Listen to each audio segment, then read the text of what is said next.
মেহতারাম, গত জুমায় আমরা ফিলিস্তিনের উপরে আলোচনা করতেছিলাম এবং দীর্ঘ সময় আলোচনা করেছিলাম।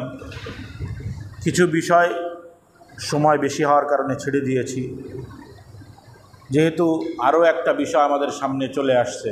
আপনারা দেখেছেন ভারতের ওয়াকফ বিল, ওরা পত্রিকায় ওয়াকাফ বিল, ওয়াকাফ আসলে শব্দটা ওয়াকফ, আরবিতে শব্দটা ওয়াকফ। তো এটা আজকে সকালে একটা সংবাদ শুনলাম, একজন বলল যে স্থগিত করা হয়েছে বলে। আজকে সকালের সংবাদ, কাল রাত 12টা পর্যন্ত স্থগিত করা হয়েছে না? আলহামদুলিল্লাহ। আমি সকালে হঠাৎ একজনের সাথে দেখা হলো, বললো যে স্থগিত করা হয়েছে। আল্লাহ তাআলা খায়রের ফয়সালা করুন। এছাড়াও বিশ্বের যেদিকেই তাকাই, মুসলমানরা নির্যাতিত, মাজলুম। আর কোথাও মাজলুম না হলেও তারা পরাজিত হয়ে হীনমন্য অবস্থায় তারা তাদের জীবন চালাইতেছে, এমন একটা অবস্থা। গতকাল ইসলামী মাহফিলে এই বিষয়ে কথা বলতেছিলাম, তো রাত্রে হঠাৎ জেহেনে আসলো যে এই বিষয়ে কথা বলা উচিত, আজও এই বিষয়টা নিয়েই কথা বলা উচিত হঠাৎ মনে হলো আমার কাছে। তো আমি সকাল থেকে এই বিষয়টা নিয়ে আরও একটু পড়ালেখা করলাম, যে মূল প্রশ্ন কালকে আমার যেটা ছিল যে আমাদের বর্তমানে এই অবস্থা কেন। আগে নিজেদের ভিতরে একটু চিন্তা করা উচিত। আমরা আর্থিক বলেন আর মানসিক বলেন, অস্ত্রের দিক থেকে বলেন, সব দিক থেকে একটা পিছিয়ে থাকা, এটার কারণ একটা জামানাতে এমন ছিল যে সেই জামানার সব থেকে আধুনিক সশস্ত্র বাহিনীও সাধারণ মুসলমানদের কাছে পরাজিত হয়েছে। আর আজকে আমরা নিজেদেরকে আধুনিকতার দাবিদার বা আধুনিকতার দাবি করে থাকি নিজেদের উপরে। বাকি আমরা এত পিছিয়ে কেন? এবং সারা বিশ্বে যেখানে মুসলমানদের উপরে জুলুম নির্যাতন হচ্ছে, এর কারণটা কি? পুরা মিল্লাতে কুফুর একটা বিষয়ে একমত হয়ে যায়, যখন মুসলমানদের উপরে কোনো আক্রমণ হয়, সঠিক মুসলমান, খেয়াল করবেন, সঠিক মুসলমান যখন সুন্নি মুসলমান, যাদেরকে বলে আরব বিশ্বে, যাদেরকে হকপন্থী বলা হয়, আমাদের দেশের এক সুন্নি আছে, ওইটা আবার আলাদা, কবর মাজার পূজারি যারা, এরা না। এদের উপরে যে আক্রমণগুলো হইতেছে, যেই করুক, যদি তারা মিল্লাতে কুফুরের অংশ হয়, বাকিরা প্রতিবাদ করে না, করলেও ওটা গা বাঁচানো প্রতিবাদ। খুব ভালো করে খেয়াল করে দেখেন, এই সমস্ত জায়গাগুলো মুসলিমরা নির্যাতিত হওয়ার একমাত্র কারণ শুধুমাত্র মুসলিম হওয়ার কারণ, আর কোনো কারণ না, শুধুমাত্র মুসলিম হওয়ার কারণে। সেটা ইরাকে বলেন, আফগানিস্তান তো গত হয়েছে, অথবা সিরিয়ায় বলেন, আসাদ বাহিনী শিয়া, তারা ওই সুন্নিদের উপরে যে আক্রমণটা চালাইছে, আমরা এখন ইসরায়েলের সমালোচনা করতেছি এবং ইসরায়েল অন্যায় করতেছে, কথা ঠিক, বাস্তব। এবং এদেরটা বিশ্ব মিডিয়া সামনে আনতেছে, এদেরগুলো বিশ্ব মিডিয়া সামনে আনতেছে। কিন্তু এর আগে সিরিয়ায় আসাদ বাহিনী যা করছে আসছে, কিন্তু তার ভয়ঙ্কর রূপগুলো সেইভাবে তুলে ধরা হয় নাই, কারণ তাদের সাথে মিল্লাতে কুফরের একটা বাহিনী ছিল, একটা গ্রুপ ছিল, কমিউনিস্ট গ্রুপরা ছিল, তাকে সাপোর্ট দিছে। এই ইরাকে যখন আমেরিকা ছেড়ে দিল ইরাককে, যখন ইরানের শিয়াদের পক্ষ থেকে ওখানে যে জুলুম নির্যাতনটা হয়েছে, ফিলিস্তিনের থেকে কোনো অংশে কম না। কারণ কি? ওই একটাই কারণ, আধিপত্য বিস্তার, যে এখানে মুসলিম নয় আমরা থাকব, আমাদের কর্তৃত্ব চলবে। কিন্তু আল্লাহ তাআলার পক্ষ থেকে তো ওয়াদা এমন ছিল না। আল্লাহর পক্ষ থেকে ওয়াদা কেমন ছিল? ওয়ালা তাহিনু ওয়ালা তাহজানু আনতুমুল আ'লাউনা ইন কুনতুম মুমিনিন। তোমরা হীনমন্যতায় ভোগো না, পেরেশান হয়ো না। ওয়া আনতুমুল আ'লাউনা ইন কুনতুম মুমিনিন, তোমরাই বিজয়ী হবে যদি মুমিন হও। তোমরাই বিজয়ী হবে যদি মুমিন হও। এই হলো আমার আজকের আলোচনা। আমরা তো মুমিন, আমরা পরাজিত কেন? মার খাচ্ছি কেন? এই হলো আমার মূল আলোচনা আজকে। কালকে এটাই ছিল আমার আলোচনা। আসলে কি আমরা মুমিন? আল্লাহ তো বলছেন মুমিন হলে কি হবে, বিজয়ের ওয়াদা দিলেন। তাহলে বোঝা গেল আমাদের কোথাও ঘাটতি আছে, কোথাও ঘাটতি আছে। কি ঘাটতি? কোন দিক থেকে ঘাটতি? রাসূল করিম সাল্লাল্লাহু আলাইহি ওয়াসাল্লামকে এক সাহাবী জিজ্ঞাসা করলেন, ইয়া রাসূলুল্লাহ মাল ঈমান, ঈমান কি? ঈমান কি জিনিস? রাসূল এক কথায় জবাব দিলেন, আল ইখলাস। ঈমান হলো একনিষ্ঠতা, একনিষ্ঠতা, খালেস আল্লাহর জন্য হওয়া। সুতরাং আমার পুরা জিন্দেগিতে আমি যাই করি সব কিছু যখন আল্লাহর জন্য হবে তাহলে আমি মুমিন। আমার নামাজটাও আল্লাহর জন্য হবে, ওটা ঈমান। আমার যাকাতটাও আল্লাহর জন্য হবে, ওটা ঈমান। আমার হজটাও আল্লাহর জন্য হবে, ওটা ঈমান। আমার সিয়াম ওটাও আল্লাহর জন্য হবে, এটা ঈমান। আমার প্রত্যেকটা ভালো কাজ আল্লাহর জন্য হবে, মন্দ কাজ ছেড়ে দেব আল্লাহর জন্য হবে, তখন ওইটা ঈমান হবে।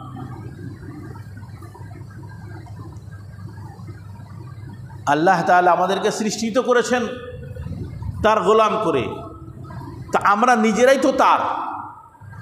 অল্প কিছু সময় আসছে দুনিয়াতে, যে দুনিয়াকে তোমাকে সামান্য একটা জীবন দিলাম, মা খালাকতুল জিন্না ওয়াল ইনসা ইল্লা লিয়াবুদুন, সংক্ষিপ্ত একটা জীবন দিলাম। এই জীবনের কাজ হলো আমার ইবাদত করা। আল্লাহ তাআলা বলতেছেন জীবন একটা দিলাম, এই জীবনটাকে মূল পুঁজি বানাই দিছে। কি দিছে? মূল পুঁজি। আর এই মূল পুঁজি দিয়ে আমার সাথে ব্যবসা করবা, মূল পুঁজি দিয়ে আমার সাথে ব্যবসা করবা। সে ব্যবসাটা কি? মূল পুঁজিটা কাজে লাগাইবা। কেমনে লাগাইবা?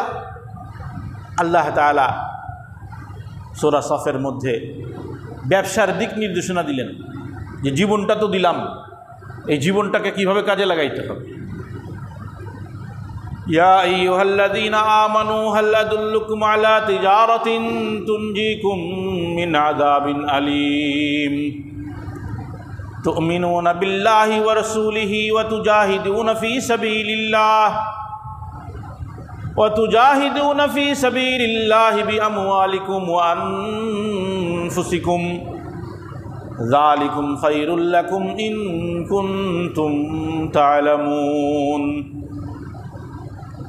তা আমার মুমিন বান্দারা, আমি কি তোমাদেরকে এমন একটা ব্যবসা শেখাবো যেই ব্যবসা যদি করতে পারো তুনজিকুম মিন আযাবিন আলীম, তো যন্ত্রণাদায়ক শাস্তি, জাহান্নামের শাস্তি থেকে তোমরা মুক্তি পাইবা। ব্যবসাটা কি? তু'মিনুনা বিল্লাহি ওয়া রাসূলিহি। প্রথম কথা হলো, ব্যবসা যদি করতে হয় তাহলে আল্লাহ এবং আল্লাহর রাসূলের প্রতি ঈমান রাখতে হবে। আল্লাহ রসুলের প্রতি ঈমান রাখার মর্ম হইল আল্লাহ রসুলের পক্ষ থেকে যে আদেশগুলো আসছে সেই আদেশগুলো মেনে নেওয়া, যেই নিষিদ্ধতা আসছে সেই নিষিদ্ধতা থেকে নিজেকে বাঁচায় রাখা। এক কথা ঈমান শেষ। আল্লাহ যেটা দিছেন ওটা নেও, আর যেটা থেকে নিষেধ করছেন ওটা ছাড়ো, ঈমান। আমি এক আল্লাহরে মানি, আগাম কোনো কিছুই ছাড়লাম না, তো আপনি কেমনে আল্লাহরে মানলেন? যদি আল্লাহকে আপনি মেনেই থাকেন তো আপনি নিষিদ্ধ কাজ তো ছাড়তে পারেন নাই। মাঝখানে একটু কথা বলে যাচ্ছি, নিজেদের জীবনের কথা বলতেছি, আমাদের বাস্তব পরিবেশের কথা বলতেছি, আবার ওখানে যাব যেখানে ছিলাম। তা আমরা আমাদের জীবন থেকে আল্লাহর নাফরমানি ছাড়তে পারি নাই, ইবাদত করতেছি সেটাও আল্লাহর জন্য ঠিক মতন হচ্ছে না।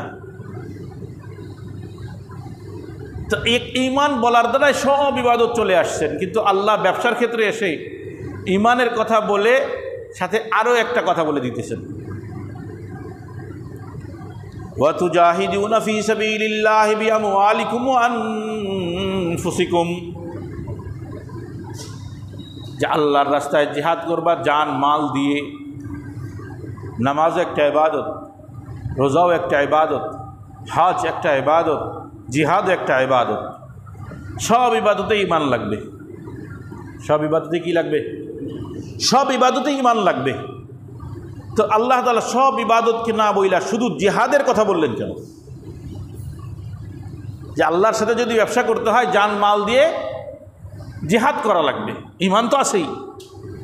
তো এই জিহাদের মধ্যে ঈমান শর্ত। তো স্বাভাবিকভাবেই যখন ঈমানের কথা ব্যাপকভাবে যখন বলে দিলেন যে সব আমল যাই তুমি করো ঈমান থাকা লাগবে, কিন্তু আবার আলাদা করে বললেন তুজাহিদুনা ফি সাবিলিল্লাহ, আল্লাহর রাস্তায় জিহাদ করতে হবে। কারণ আল্লাহ তাআলা জানেন যে আমার বান্দাদের মধ্যে যাদের দিল দুর্বল, ঈমান দুর্বল, এই একটা জায়গায় এসে আটকে যাবে। সারা রাত নামাজ পড়া যায়, পুরো জিন্দগিটা মসজিদে কাটায় দেওয়া যায়, কিন্তু ওই জিন্দগিটাকে যদি বলা হয় আল্লাহর রাস্তায় বিলাই দাও, তখন একটা পিছু টান এসে যায়। মানুষের তবিয়ত পিছু টান এসে যায়। রাসূল করিম সাল্লাল্লাহু আলাইহি ওয়াসাল্লাম আম্মা জান আয়েশার সামনে একটা হাদিস বর্ণনা করতেছেন যে বান্দা যখন আল্লাহর সাথে সাক্ষাৎ করতে রাজি হয়ে যায় তো আল্লাহও তার সাথে সাক্ষাৎ করতে রাজি হয়ে যায়। আর বান্দা যখন আল্লাহর সাথে সাক্ষাতে রাজি হয় না তো আল্লাহও তাকে ঘৃণা করে, রাজি হয় না, আল্লাহ রাজি হয় না দেখা করতে। এর অর্থ হলো মৃত্যু। মৃত্যু বুঝেন নাই? মৃত্যুর সময় যখন আসে, আমি মৃত্যু নিয়ে আলোচনা অনেক আগে একবার করেছি, তো মুমিন বান্দা খুশি হয়ে যায়, মৃত্যুর কষ্ট সে ভোগ করে, চেহারায় মৃত্যুর কষ্ট ফুটে ওঠে, কিন্তু ভিতরে ভিতরে সে আনন্দিত হয়, এই তো এখনই মওলার সাথে দেখা হবে। তা আল্লাহ অপেক্ষা করে, হ্যাঁ বান্দা আমি তো তোমার জন্য অপেক্ষা করছি।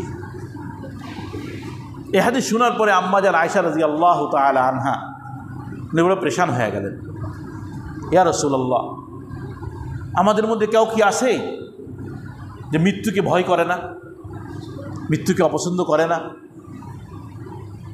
কথাটা বুঝেন।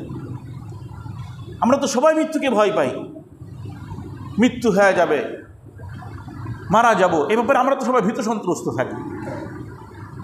এখন যদি ডাক্তার একটা সংবাদ দেয় যে আপনার এমন কিছু হয়েছে, সর্বোচ্চ 6 মাস, এইরকম বড় একটা শরীর দেখবেন মুহূর্তে শুকায় গেছে, টেনশনে না যায় না? এমন ক্যান্সারের রোগী দেখবেন ভালো, স্বাস্থ্য ভালো, একদম শেষ, লাস্ট স্টেজে আসেন, বাস শেষ, আর নাই, শুকায় কাঠ হয়ে যায়, আর চলে না। মানুষ মৃত্যুকে তবিয়তগতভাবে, স্বভাবগতভাবেই ভয় পায়, অপছন্দ করে।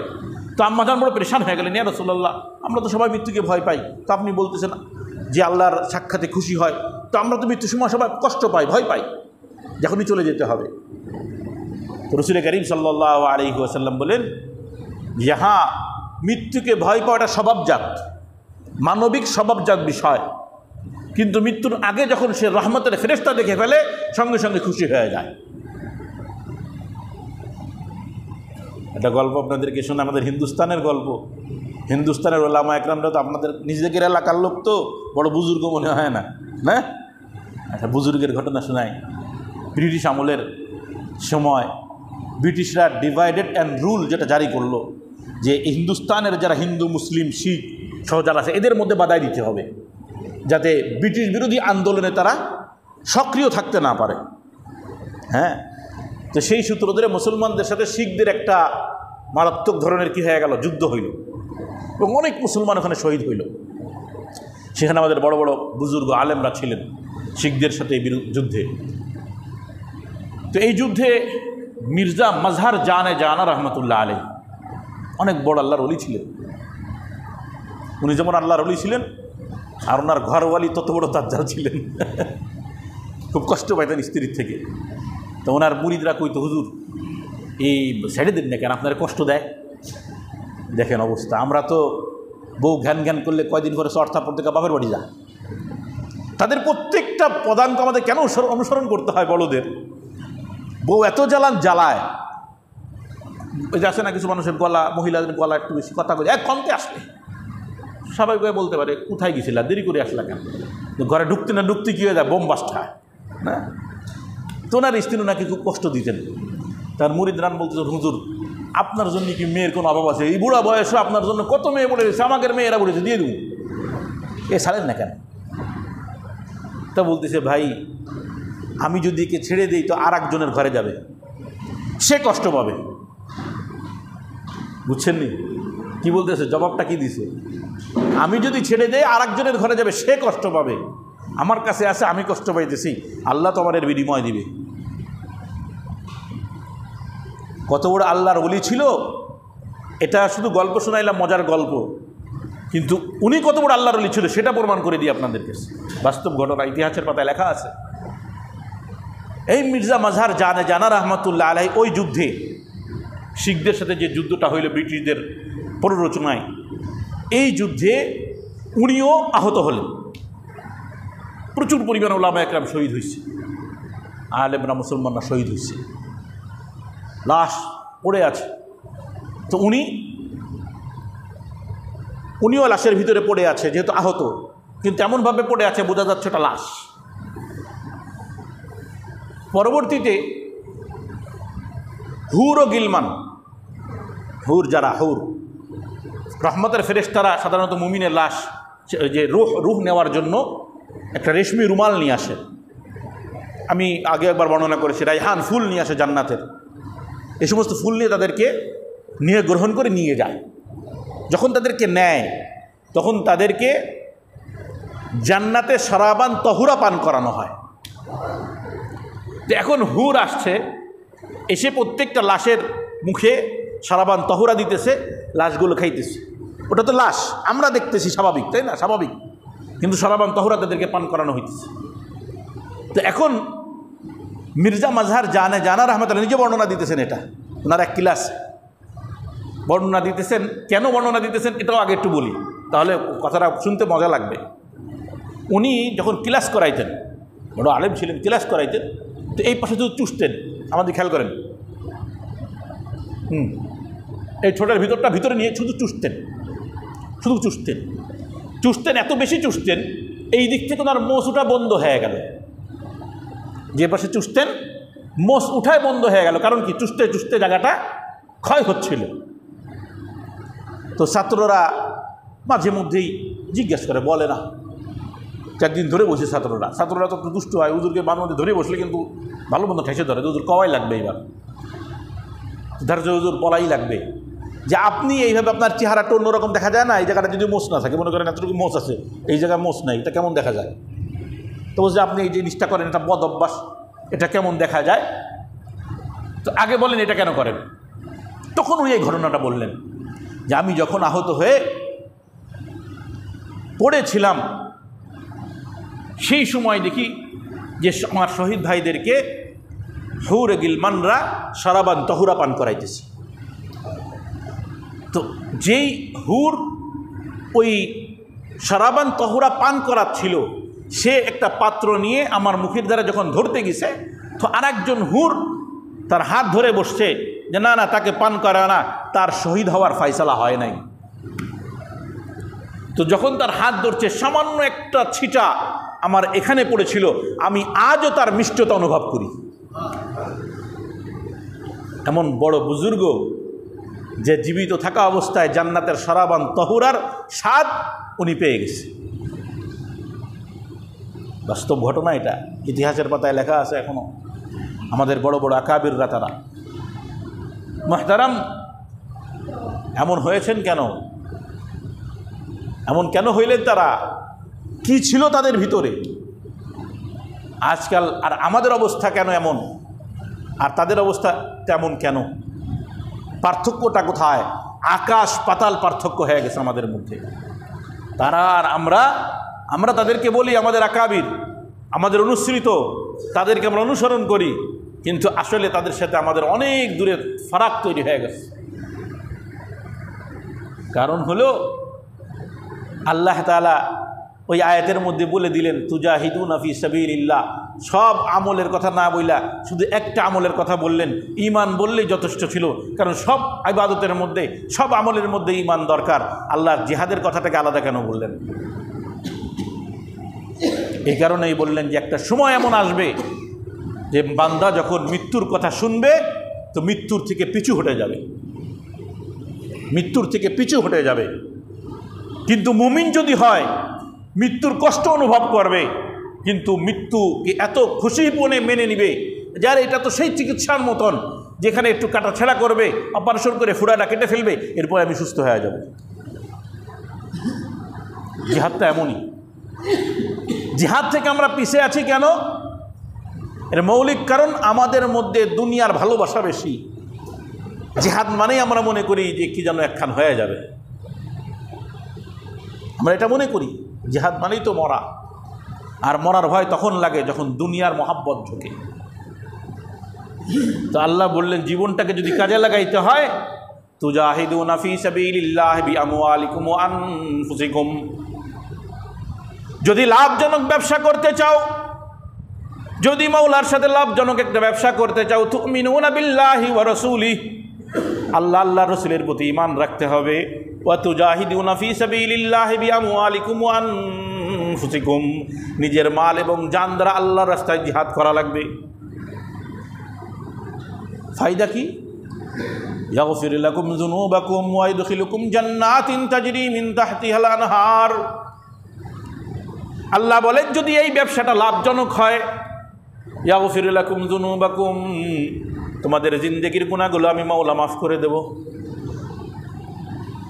জিন্দেগির গুনাহ মাফ।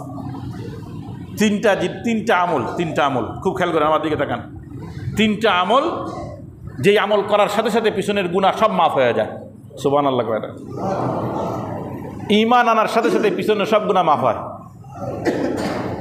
হজ করার সাথে সাথে হজ করা হাজির যদি হজ মাবরুর হয়, মাকবুল হয়, তো পিছনের সব গুনাহ মাফ হয়ে যায়। ইনশাআল্লাহ আগামী সপ্তাহে হজ নিয়ে আলোচনা করব, যেহেতু হজের সিজন যাচ্ছে। আমি চাইছিলাম এই সপ্তাহে করবো, কিন্তু আজকে আমাদের একটা অনুষ্ঠান আছে, এই জন্য বিষয়টা আমি এদিকে নিয়ে আসলাম। আজকে আমাদের একটা প্রতিবাদ সমাবেশ আছে। আর 3 নম্বর হলো জিহাদ। বান্দা যখন জিহাদ করে, জিহাদ করতে করতে শহীদ হয়ে যায়, তার জিন্দগির সমস্ত গুনাহ মাফ হয়ে যায়। কেমন মাফ হয় জানেন? আয় হায় হায়, খবরদার গোসল দিও না, শহীদদের কি দিও না? গোসল দিও না। ওই যে রক্ত, ওই যে টুকরা টুকরা শরীর, ছিন্ন ভিন্ন শরীর, ওটাকেই মাটির নিচে দিয়ে দাও। কিয়ামতের ময়দানে আল্লাহর সামনে ওই শহীদ মুজাহিদ ওইভাবে উঠবে। কেন? কেমন দেখা যাবে? গা ফুটা রক্ত, ছিন্ন ভিন্ন হয়ে গেছে। কিয়ামতের ময়দানে আল্লাহ তাআলা দেখবে আমার বান্দা কি পরিমাণ মাজলুম ছিল, দেখবে আমার বান্দা কি পরিমাণ আহত হয়েছিল, আর ওই শরীর থেকে যেই ফুটা ফুটা রক্তগুলো, তাজা রক্তগুলো কিয়ামতের ময়দানে পড়বে। পুরা কিয়ামতের ময়দানে ওই রক্তের মাধ্যমে মিশকাম্বরের ঘ্রাণ ছড়াইতে থাকবে। এই মৌলিক 3টা আমল, সব আমল গুনাহ মাফ হয়, গুনাহ মাফ হয়, গুনাহ মাফ হয়। খেয়াল করেন, নামাজ পড়লেও গুনাহ মাফ হয়, রোজা রাখলেও গুনাহ মাফ হয়, সগীরা গুনাহ মাফ হয়, কথা ঠিক। কিন্তু নিষ্পাপ হয়ে যায় গাছ মুজাহিদ শহীদ হওয়ার সাথে সাথেই বান্দার হক যদি তার উপরে না থাকে, এটা খেয়াল রাখতে হবে। হাদিসের ভিতরে আসছে, বান্দার হক যদি তার উপরে না থাকে, বান্দার কোনো হক যদি সে মেরে না থাকে, তাহলে সমস্ত গুনাহ থেকে আল্লাহ তাকে মুক্ত করে দেয়। ওয়াগফির লাকুম যুনুবাকুম, আল্লাহ তাআলা বলতেছেন আমি তার জিন্দেগির সমস্ত গুনাহগুলো মাফ করে দেই। আমি তার জিন্দেগির সমস্ত গুনাহগুলো মাফ করে দেই। ওয়াইদখিলুকুম জান্নাতিন তাজরি মিন তাহতিহাল আনহার, এবং প্রস্রবণ জারি হওয়া এক জান্নাতে আমি তাকে প্রবেশ করাই, ঝর্ণাওয়ালা জান্নাতে আমি তাকে প্রবেশ করাই। কয় শুধু জান্নাত, জান্নাত তো বিশাল জান্নাত, কয় জান্নাতের মধ্যেও পুরস্কার আছে। ওয়া মাসাকিন তাইয়্যিবাতান ফি জান্নাতি আদন, এই স্থায়ী বসবাসের জান্নাতে আমি তাকে একটা পুত পবিত্র বরকতময় আবাসনও দিব। জান্নাত তো বিশাল জান্নাত, তার মধ্যে আবার সুন্দর অট্টালিকাও দিব। দিয়ে বলতেছেন যালিকাল ফাউজুল আযীম, একজন মুমিনের জন্য এটাই মহা সফলতা, এটাই মহা সফলতা একজন মুমিনের জন্য। এটা তো দিলাম আখিরাতে, যদি শহীদ হও, ব্যবসা যদি করতে পারো, এই ব্যবসাটা করার পরে আখিরাতের মজা দিলাম, আখিরাতের পুরস্কার দিলাম। দুনিয়াতে কি দিব জানো? ওয়া উখরা তুহিব্বুনাহা, আরো একটা পুরস্কার যেটা তোমরা চাও, তোমরা মনে মনে আকাঙ্ক্ষা করো। ওয়া উখরা তুহিব্বুনাহা নাসরুম মিনাল্লাহি ওয়া ফাতহুন করিব, আল্লাহর পক্ষ থেকে সাহায্য এবং নিকটতম বিজয়। ওয়াবাশশিরিল মুমিনিন, মুমিনদেরকে সুসংবাদ দেন। সুসংবাদ মুমিনদের জন্য। আরেকটা আয়াত আগে শোনাইলাম, ওয়া আনতুমুল আলাউনা ইন কুনতুম মুমিনিন, তোমরাই বিজয়ী হবে যদি তোমরা মুমিন হও। ও মুহতারাম ভাইও, আল্লাহ তাআলা বললেন জীবনটাকে যদি কাজে লাগাইতে পারো, যদি খাঁটি মুমিন হইতে পারো, আল্লাহর পক্ষ থেকে ওয়াদা, ওয়া আনতুমুল আলাউনা ইন কুনতুম মুমিনিন, দুনিয়ায় যেই প্রান্তেই থাকো না কেন, জালেমের বিরুদ্ধে তোমরাই বিজয়ী হবে, তোমরাই বিজয়ী হবে। নাসরুম মিনাল্লাহি ওয়া ফাতহুন করিব, আল্লাহর সাহায্যও আসবে, আবার নিকট বিজয়ও আসবে। আমরা তো পরেশান হয়ে যায়, হায় সারা বিশ্বে কী অবস্থা, শুধু মার খাইতেছি, আমাদের কি এক হবে না, কেউ এক হবে না। আমি একটু খুশা মারা কথা কমো আপনাদের, আপনি তো মুসলমান, আপনার প্রতিবেশীর সাথে আপনার সম্পর্ক ভালো আছেন। আপনি একক ব্যক্তি হয়ে আপনি আপনার প্রতিবেশীর সাথে এক হয়ে থাকতে পারলেন না, আপনি দাবি করতেছেন অমুকে এক হয় না কেন, তমুকে এক হয় না কেন, কি সমস্যা হইল, আর মুসলমানরা সামনে আর কি হবে না, এই সব। আমার মাওলা তো আগেই দিক নির্দেশনা দিয়ে দিছে যে জীবনটা দিলাম, জীবনটা কাজে লাগাইতে হবে আমার সাথে ব্যবসা করে। আমার সাথে ব্যবসা করলা না, দুনিয়ায় ব্যবসা করলা। দুনিয়ার ব্যবসা এমনভাবে করলা যে ভেজালও গেল না, দুর্নীতিও গেল না, সুদ ঘুষও গেল না, পরের হক, পরের জমির আলকাটাও গেল না, আবার তুমি দাবি করতেছো আমি বড় মুসলমান, আমি বড় মুমিন। তো আগে নিজের দিকে তাকাই, আমি পরাজিত কেন? আমরা না, আমি পরাজিত কেন? আমার তো পরাজয় বরণ করার কথা না, আমার তো দুর্বল হওয়ার কথা না। আল্লাহ তো বলছেন মুমিন হলে বিজয়ী হওয়া যায়, তাহলে আমি পরাজিত কেন, আমি পিছিয়ে কেন? সর্বপ্রথম কথা হলো এটা। আর এই জন্য মূল কথাটা শেষ করি, এই জন্য আগে নিজের ইমানের পরীক্ষা নিজে নিতে হবে। কোনো পীর, কোনো খতিব, কোনো হুজুর বলতে পারবে না আপনার ইমানের অবস্থা কী। আপনার ইমানকে আপনারই মাপতে হবে যে আসলেই কি আমার ইমান ওই পরিমাণ আছে যেই পরিমাণের জন্য সুসংবাদ আসছে যে আমি বিজয়ী হব। দ্বিতীয় কথা, যে মুসলমানরা নির্যাতিত কেন, মুমিন মাজলুম হবে, এটা মুমিনের গুণ। মুমিন মাজলুম হবে, এই পৃথিবীর শুরু থেকে তাকান, পৃথিবীর শুরু থেকে যে যারাই মুমিন হয়েছে, যখন হকের কথা বলছে তো বাতিলের পক্ষ থেকে তারা মাজলুম হয়েছে, বিজয় হকের হয়েছে। ইতিহাস দেখেন, বিজয় হকের হয়েছে কিন্তু হক মাজলুম হয়েছে। অনেক ঘটনা, কত আর বলবো। হ্যাঁ, আসহাবে কাহাফ যখন ঘুমাইছে, উঠছে 300 বছর পরে না, 300 বছর পরে উঠছে, 300 বছর ধরে, 300 হয়তো 300 না, 300 বছর পরে আর কি উঠছে, প্লাস ধরেন। এদের দ্বিতীয়বার উঠাইছে আল্লাহ তাআলা। এক তো ওই সময়ের উম্মতের একটা শিক্ষা যে আল্লাহ তাআলা পুনরুজ্জীবন করবেন, এটা একটা শিক্ষা। আর একটা ব্যাপার কালকে দেখতেছিলাম একটা যে ওদের দ্বিতীয়বার উঠানোরই হলো, যেহেতু তারা যখন ঘুমাইছে তখন জালেম বাদশা ছিল, মুশরিক। তো তাদের কিতাবের, আসমানি কিতাবে ওয়াদা, বিজয় মুসলমানদের, বিজয় কি মুসলমানদের বিজয়, এটা তারা পড়তেছে। এখন কথা হলো যে জালেম বাদশা যেভাবে চেপে আছে, তার যে ক্ষমতা, তা আমাদের তো দুর্বল, আমরা তো মুসলমানরা দুর্বল, তো আমাদের বিজয় কিভাবে হবে? আমাদের বিজয় কিভাবে হবে?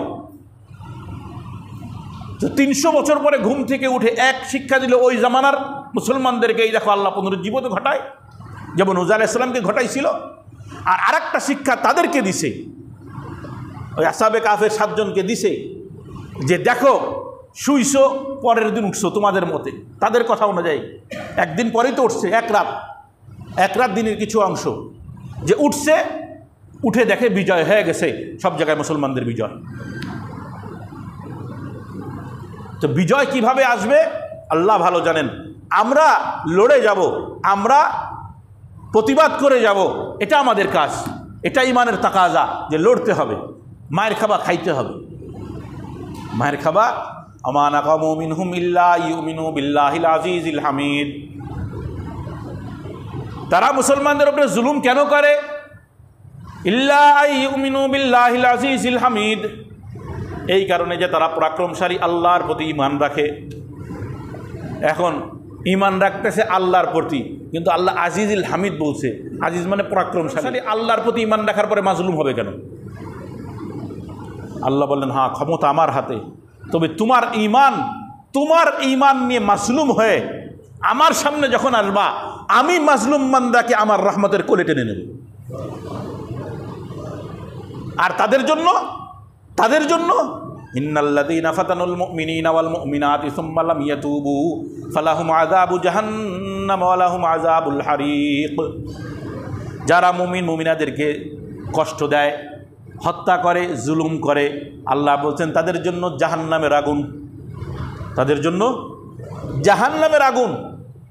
কোনো মুফাসসিরিন বলছেন যে না, শুধু জাহান্নাম নয়, বরং দুনিয়ায় থাকতে তাদের মৃত্যুর কষ্ট যেভাবেই হোক, সেখানেও তাদের জাহান্নামের আগুন দিয়ে দুনিয়ার মৃত্যুর আগে কষ্ট দেওয়া হবে। মুহতারাম, এজন্য মুমিন হওয়ার পরে মাজলুম হওয়া এটা মুমিনের দুর্বলতার কিনা লক্ষণ নয়, বরং এটা আল্লাহর পক্ষ থেকে পরীক্ষা। বাকি একটা কারণ বললাম যে আগে দেখতে হবে নিজে মুমিন কিনা, কারণ বিজয় তো মুমিনদের জন্য। 2 নাম্বার, মুমিন হওয়ার পরে মাজলুম হবে, এটা মুমিনের একটা গুণ। মুমিন জালেম হয় না, মুমিন মাজলুম হয়। 3 নাম্বার, মুমিন মার খাবে নিজেদের দোষে মার খাবে, যা বর্তমান চলতেছে, চলমান। প্রথমটাও আসে, এই তৃতীয়টাও আসে। কারণ আল্লাহ তাআলা নিষেধ করছেন, খবরদার তাদেরকে বন্ধুরূপে গ্রহণ করো না, তাদেরকে বন্ধুরূপে গ্রহণ করো না, তাদের সাথে ভালো আচরণ করো, তাদেরকে দ্বীনের দাওয়াত দাও, তাদের সাথে ভালো আচরণ করো, দ্বীনের দাওয়াত দাও। ইল্লাল্লাযীনা যালামু, তবে যারা জালেম তাদেরকে দাওয়াত দেওয়া লাগবে না, তাদেরকে ফিরান লাগবে। তাহলে যারা জালেম নয়, অমুসলিম, তাদের সাথে আচরণ ভালো করো, কিন্তু বন্ধুত্ব নয়, তাদের সাথে ইনসাফ করো, বন্ধুত্ব নয়। এই কথাটাই আল্লাহ তাআলা সূরা মুমতাহিনার 8 এবং 9 নম্বর আয়াতে বলছেন। আমি এই বিষয়ের উপরে বিস্তারিত একজন আলোচনা করেছি, শুধু আয়াতটা শোনাচ্ছি। আল্লাহ তাআলা বললেন, লা ইয়ানহাকুমুল্লাহু আনিল্লাযীনা লাম ইউকাতিলুকুম ফিদ-দীনি ওয়া লাম ইউখরিজুকুম মিন দিয়ারিকুম আন তাবাররুহুম ওয়া তুকসিতু ইলাইহিম। আল্লাহ তাআলা তো হে মুমিন তোমাদেরকে এই কথাই নিষেধ করে না যে যারা তোমাদের সাথে ধর্মযুদ্ধে লিপ্ত হয় না, দ্বীনের ব্যাপারে যুদ্ধে লিপ্ত হয় না, তোমাদের দ্বীনের পথে বাধা দেয় না। আলাম ইউখরিজুকুম মিন দিয়ারিকুম, এবং তোমাদেরকে ঘর বাড়ি ছাড়া করে না, তোমাদের এলাকা ছাড়া করে না। করতেছে না বর্তমান ফিলিস্তিনে, দখল করতে দিছিল কতটুকু জায়গা, ম্যাপ দেখবেন আজকে নিজেরা, সময় শেষ হয়ে গেছে প্রায়। কতটুকু জায়গা দিয়েছিল, আস্তে আস্তে কত দূর ঢুকতেছে। তাদের লক্ষ্য কিন্তু গাজার হামাস মারা না, বরং গাজা পুরোটা নিয়ে নেওয়া। কারণ ওই অঞ্চলের সবথেকে বড় বন্দর তারা তৈরি করবে এই গাজার উপকূলে, সবথেকে বড় বন্দর। এটা হলো আমেরিকার টার্গেট। কইছে না, ট্রাম্প একটা কইছে না যে খুব বিশাল একটা কিছু করবো ওই জায়গাটায়। হ্যাঁ, তো আল্লাহ তাআলা বললেন, হ্যাঁ যারা তোমাদেরকে ঘর থেকে বের করে না, যারা তোমাদের সাথে শান্তিময় জীবনযাপন করে, তোমাদের সহ অবস্থান, তাদের সাথে আল্লাহ নিষেধ করতেছে না আনতাবাররুহুম, তাদের সাথে ভালো আচরণ করতে, ওয়া তুকসিতু ইলাইহিম, এবং তাদের সাথে ইনসাফপূর্ণ আচরণ করতে। বরং আল্লাহ নিষেধ কি করে? ইন্নামা ইয়ানহাকুমুল্লাহু আনিল্লাযীনা কাতালুকুম ফিদ-দীনি ওয়া আখরাজুকুম মিন দিয়ারিকুম ওয়া যাহারু আলা ইখরাজিকুম আন তাওয়াল্লাউহুম। বরং আল্লাহ তাআলা তোমাদেরকে নিষেধ করেন যারা তোমাদের সাথে ধর্মযুদ্ধে লিপ্ত হয়, তোমাদেরকে দেশান্তর করার চিন্তা করে অথবা সহযোগিতা করে, দেশান্তর করে অথবা সহযোগিতা করে, খেয়াল করেন, সহযোগিতা করে। আন তাওয়াল্লাউহুম, তাদেরকে বন্ধুরূপে গ্রহণ করতে। আল্লাহ বন্ধুরূপে গ্রহণ করতে নিষেধ করলেন। আর যারা সরাসরি দুশমনি করে না, তাদের সাথে বন্ধুত্বের সম্পর্ক তো নয়, তবে ইনসাফপূর্ণ আচরণ করতে আল্লাহ তাআলা নিষেধ করেন না, বরং হ্যাঁ তাদের সাথে সুসম্পর্ক রাখতে পারো। কিন্তু আমাদের চরিত্র কেমন হয়েছে? বরং বন্ধুত্বের চুক্তিতে চলে গেছি, তাই না? স্পষ্ট কোরআনের নির্দেশ, ইয়া আইয়ুহাল্লাযীনা আমানু লা তাত্তাখিযুল ইয়াহুদা ওয়ান নাসারা আউলিয়া। হে মুমিন, তোমরা ইহুদি এবং নাসারাদেরকে বন্ধুরূপে গ্রহণ কইরো না, বন্ধুরূপে গ্রহণ কইরো না। এখন দেখেন আমাদের আরবদের অবস্থা, শুধু আরব না, সব জায়গায় একই কথা, নিজেরা মরে। ইয়ামান, সৌদি আরব ইয়ামান বাদাইতেছে না, ওইদিকে সিরিয়া ঘরে ঘরে, ইরান ইরাক ঘরে ঘরে বাঁধতেছে, নিজেরা। আর ওইদিকে আল্লাহ বলছেন খবরদার ইহুদি নাসারাদেরকে বন্ধুরূপে গ্রহণ করিও না। আর তাদের যত চুক্তি, যত মহাব্বত, সব ওই জায়গায়। খেয়াল করছেন বাস্তবতা, তাই না? তো আল্লাহ তাআলা তো বলতেছেন, দেখেন কি বলছে এখানে, ইয়া আইয়ুহাল্লাযীনা আমানু লা তাত্তাখিযুল ইয়াহুদা ওয়ান নাসারা আউলিয়া বা'দুহুম আউলিয়াউ বা'জ। বরং ইহুদি নাসারার একে অপরের বন্ধু। ধর্ম দুইটা আলাদা আলাদা, কিন্তু দুইটারে আল্লাহ কি বলছেন? একে অপরের বন্ধু। তোমরা যতই বন্ধুত্ব দেখাও, ও আসলে বন্ধুত্ব না, আসলে ওটা বন্ধুত্ব না, ও তোমাদেরকে কাবু করার জন্য এটা কৌশল তাদের। আর তোমরা তো মনে করতেছো আমেরিকা আমার বন্ধু, ব্রিটেন আমার বন্ধু, আর বিশাল ব্যাপার সবার কিছু একখান আমি। হ্যাঁ ও মুহতারাম ভাই, ও আল্লাহ তাআলা বলেন, ওয়া ইয়াতাওয়াল্লাহুম মিনকুম ফাইন্নাহু মিনহুম। তোমাদের মধ্যে যারা ইহুদি নাসারদেরকে বন্ধু বানায়, শুনে রাখো সে তাদেরই অন্তর্ভুক্ত। এখন যারা তাদেরকে বন্ধু বানায়া ফতোয়া দিতেছে, ওই যে জিহাদের ফতোয়া শুনছেন তো, দিছে না? ইসরায়েলের বিরুদ্ধে জিহাদ ফরজ করা হয়েছে না? সারা বিশ্বের উলামা একরামের, বড় বড় উলামা একরাম, আমাদের আল্লামা তকি উসমানী সাহেব সহ বড় বড় স্কলাররা জিহাদের ফতোয়া দিছে।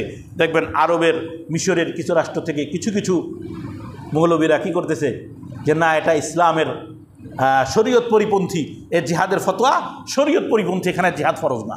নাউজুবিল্লাহ। কথাটা বুঝছেন? অবস্থাটা কি, হালাতটা কি? তারা ফতোয়া দিতেছে উল্টা।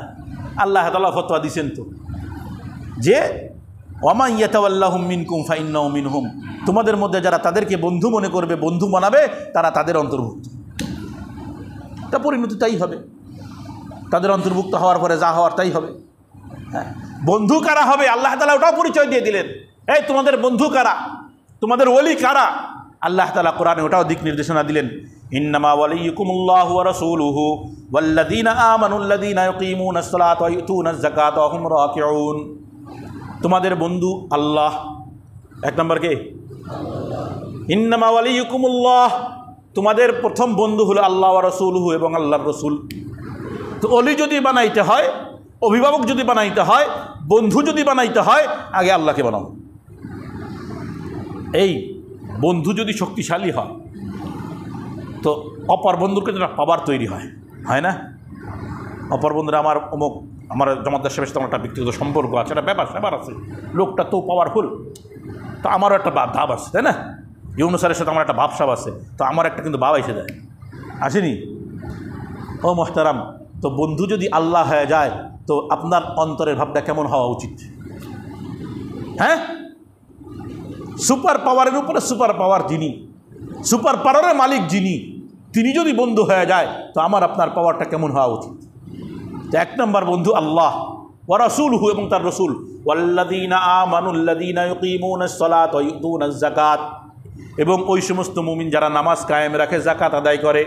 ওয়া হুম রাকিউন, এবং তারা নামাজীদের অন্তর্ভুক্ত। এখানে বুঝাইছে ইখলাস, ওই ঈমান, সেই ইখলাস। যে তারা নামাজিদেরই অন্তর্ভুক্ত, তারা দেখায় না, নামাজ পড়ে না, মানুষরা দেখানোর জন্য মুসলমান হয় না। তো বন্ধু তো মুমিনের বন্ধু হবে। পুরা মিল্লাতে কুফুর যতই দুশ্মনী করুক আবার এক জায়গা হয়ে যাবে, আমার উস্তাদ একটা কথা বলেছিলেন, বর্তমান উত্তর কোরিয়ার সাথে আমেরিকার একটা বাদাবাদি আছে না, দেখছেন, জানেন তো এটা? উত্তর কোরিয়া দক্ষিণ কোরিয়া যত মারামারি, এবার আমেরিকার সাথে দক্ষিণ কোরিয়া পক্ষ হয়ে কী করে, উত্তর কোরিয়া যায়। উত্তর কোরিয়া আস্তে আস্তে শক্তিশালী হইতেছে, তাই না? বাহ্যিকভাবে খুব শক্তিশালী হইতেছে। আমার উস্তাদ একটা কথা বলছিলেন যে অত খুশি হয়েও না, আল কুফরু মিল্লাতুন ওয়াহিদা, এই আমেরিকা অথবা আমেরিকার দ্বারা দোসর থাকবে, এরাই একসময় উত্তর কোরিয়াকে মুসলমানদের বিরুদ্ধে লড়াই দেবে।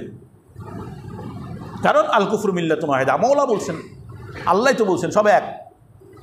সেটা নাস্তিক গ্রুপ হোক আর ইহুদি হোক আর নাসারা হোক, কুফুর তো এরাই মুসলমানদের বিরুদ্ধে। তো মুসলমানদের বিরুদ্ধে তুমি তাহলে ও এলাকা ধরো, আমি এলাকা ধরতেছি, কাদেরকে বন্ধু বানাইতেছি। ও মুহতারাম, আজকে আমাদের মানসিকতা এমন হয়ে যাওয়ার কারণ হলো তারা এই দেশ থেকে চলে গেছে, তাদের শিক্ষা সংস্কৃতি এমনভাবে আমাদের মধ্যে দিয়ে গেছে যে এখন আমাদের কাছে জিহাদটাকে মনে হয় একটা ফিতনা। নাউজুবিল্লাহ, কইছে নি একজন মিশরের এক মুফতি কইছে এটা ফিতনা। এটা কি ফিতনা? মিশরের এক মুফতি কইছে। নাউজুবিল্লাহ, আল্লাহ হেফাজত করুক, হেদায়েত দান করুক। আর না হলে আল্লাহর কোনো বান্দা যেন ইসরায়েলে মারার আগে ওইটারে মারে, ইসরায়েলে মারার আগে যেন কি ওইটারে মারে। কারণ ব্রিটিশ বিরোধী যখন আন্দোলন আমাদের এখানে ওলামা একরাম করতেন, তখন কিছু মৌলবী সাহেবরা দাঁড়ায় গেছিল, কিছু মৌলবী কিন্তু দাঁড়ায় গেছিল যে ব্রিটিশ বিরোধী আন্দোলন হারাম, ব্রিটিশদের বিরুদ্ধে জিহাদ করা হারাম। তো এইরকম কিছু থাকে, এটা মন খারাপের কিছু নেই। একদল উল্টা ফতোয়া মারবে আর কাফেরদের পক্ষে যাবে, এটা মুনাফিক তো হার জামানায় ছিল, রসুলের জামানায় ছিল না, তাহার জামানায় থাকবে। তাদের ভিতর থেকেই নিজেকে খাঁটি মুমিন করে আল্লাহর সামনে দেখাইতে হবে। তো মুহতারাম, যে কথা বলতেছিলাম, জিহাদের কথা বললেই লাগে ভয়। তো এই ভয়টা দূর করতে হবে। জিহাদ এটা ইসলামের ফরজ বিধানের একটা, যখন ফরজ হবে আমার আপনার করা ফরজ।